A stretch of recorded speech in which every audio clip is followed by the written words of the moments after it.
Well, you've got me thinking now. Do you remember we did this, didn't we?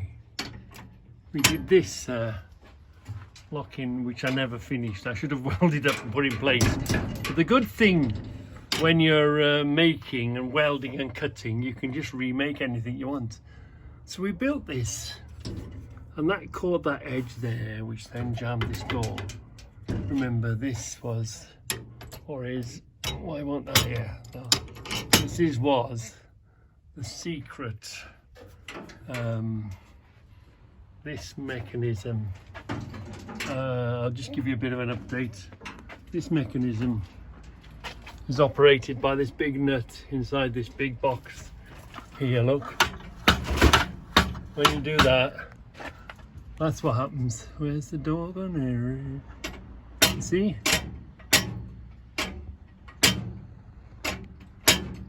And it's just a secondary. Look, we've got a door, and we've got the shaft that goes across here, haven't we? Which then connects to the frame. But now we've got this here now, and we've got these, and we've got a way now of controlling that shaft, haven't we?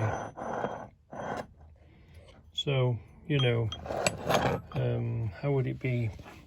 It would be that this would be the keep. This end is the keep, isn't it? So there's the keep, there's the shaft. You'd have the shaft in control, and it would go within the keep. Yeah, you see what I mean? So maybe to do a bit of jiggery pokery, change it around, turn this shaft, connect it in a much better way than as it is now pulling a lever. It's putting a shaft in it. Yeah, that's slightly going over cam. It's trying to stick. That is a bit over cam, that is. It should be there really, or higher up. It's slightly, see, slightly over cam there. So anyway, so there's that we could use it on. And do you remember we built this, didn't we? We built a secondary lock. We've got the big door, it's secured by a thread, so that bolt comes through the wall, it threads on the big outside gate. But we tried to secure the hinge, did we? Like a secondary done, but that didn't really work well because the leverage of this door, I can't really control that hinges. With the leverage on the length of the leverage of the door, when you pull the door, it's really strong when it comes to this hinge here. So we were thinking of a sort of secondary lock-in mechanism on the outside door, where now it's just that windy handle from the inside. I'll if you come up with an idea or a thought on how we do it, that's fairly straightforward. But you see, how do you can jam this end, okay? So you can jam this end, but then let's say you break that free, you find a way of getting through there. How can you put another mechanism in place that secretly, that you only, you know, when you're here, you know, when you go on a 2 weeks holiday, you want to put a bit of extra security, that type of thing, a little sneaky something. So jamming a hinge, here we are. Here's a Reggie homemade hinge for you. There's another Reggie homemade hinge. I use what I've got. Anyway, how would be another sneaky way of using a shaft, and we can hold it, because this, you know, see this here, you know, it's the weight really, but I mean that is only the same as one of these really, isn't it? That's all that is. There again, look, there's a steel plate. I bolted that, raw bolted it in, but I couldn't make a hole, so instead of make a hole, I welded a hole on. And there's a sort of a theme here, isn't there?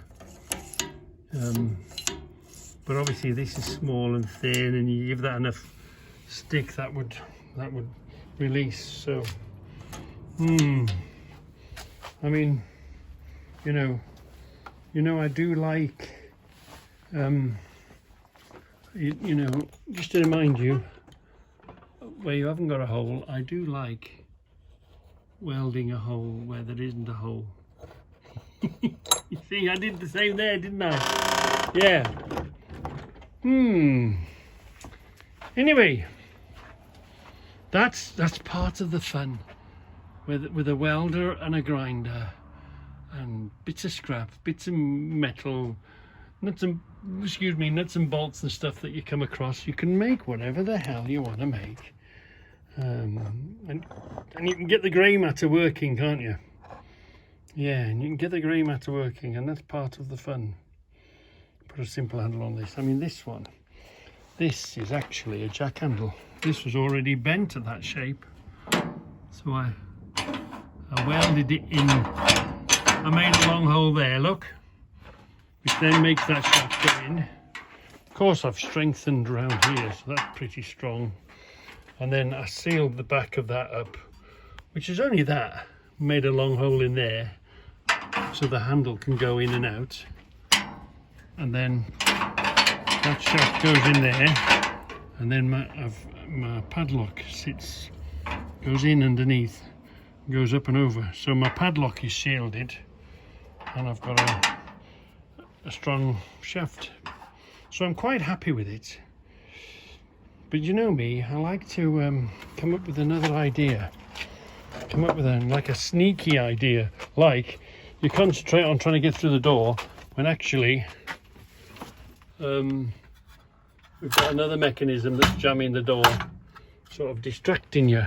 It's the same, you'll remember, and it's still there, it's still working well.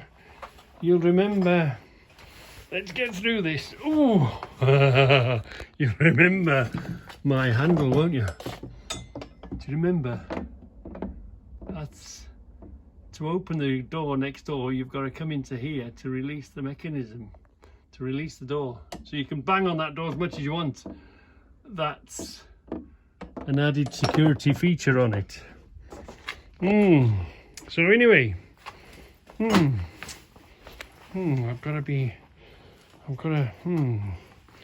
got me going now, haven't you? You've got me going now. What am I going to make for you? Oh, another thing I was going to add. Because this is such a strong shaft, how many shafts at the bottom of a gate that have you seen to hold a gate, and the damn thing is bent over because it's just not strong enough to hold? I mean, if you make your own and you make it out of a bolt, there's no way is that going to bend underneath the gate. How many shafts have you seen coming down the side of a gate to trap it backwards, or to keep it shut, or to keep it open, and the damn shaft is bent over, isn't it? You know, so if it's got bent over, it's not very. So that would be a fantastic. That would hold the gate in the hole in the floor, wouldn't it? I'll show you how I make my holes in floors. I actually use a scaffolding tube. When I make a hole, when I make a keep in the floor, I use a scaffolding tube, and then I put a big washer on the top of it and then bury it. I see so much stuff that I could help and repair with all the time. There's some real poor gate fixings, hinges. There's a lot of stuff that could be well improved, couldn't it?